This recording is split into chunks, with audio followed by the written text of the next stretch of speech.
So there are basic types of licensing, and I'll show some quick examples of each of these: the traditional, brand extension, co-branding, promotional.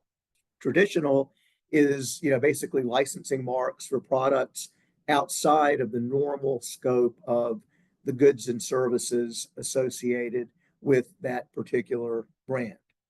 Examples include, as I mentioned, Disney, characters in movies and TV translate to a very robust, to say the least, program for the licensing of Disney characters. The licensed product sales of Coca-Cola are substantial worldwide, but a great example of taking the core product and creating licensing programs around that product. And then collegiate, of course, sales. This is taking the popularity of college, fans, and the product was all in the early '80s sold through the bookstore. This led to the idea of expanding through licensing the sales of products in all kinds of different distribution channels throughout the country, throughout the world. And then finally, an example is these Jerry Garcia ties. This is kind of an older slide, and this was back in the day when people wore neckties. Okay, brand extension.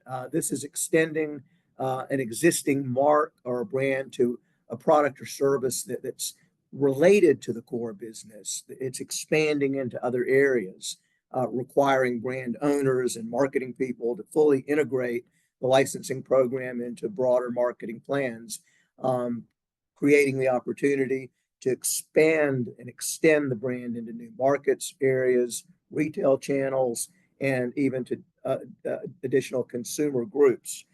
And again, tying into the paramount importance of trademark registration, it's also the opportunity, to look at the mark, look at what products or services you have the marks registered for, and make sure that you're taking steps to, as you consider brand extension, expanding your registration portfolio to cover those new things.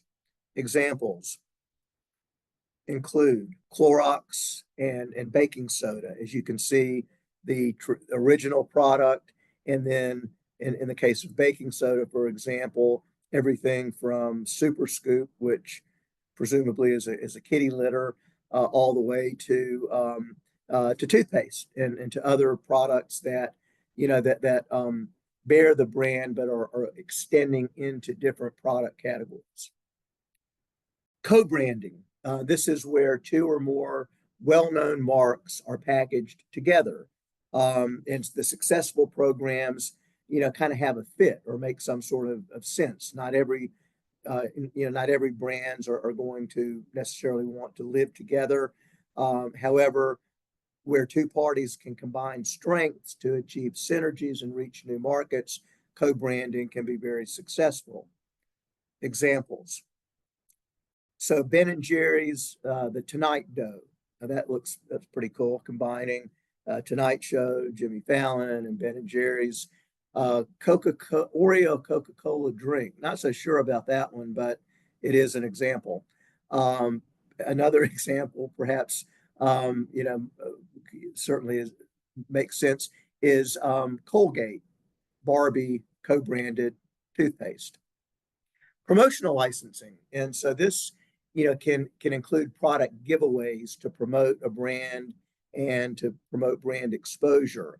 And programs, a promotional license, like a retail license, is you're producing the product, it's sold through retail channels, and it's ongoing for an extended period of time, maybe indefinitely. A promotional program is short term, where licensed products or premiums are promoted to a target group. Examples include Barbie again, a Barbie Hot Wheels distributed through McDonald's. So this creates opportunities, for promotional brand extension. It drives sales to McDonald's, and so this is where brands, tie together and work with the business to to drive traffic and to promote the brand.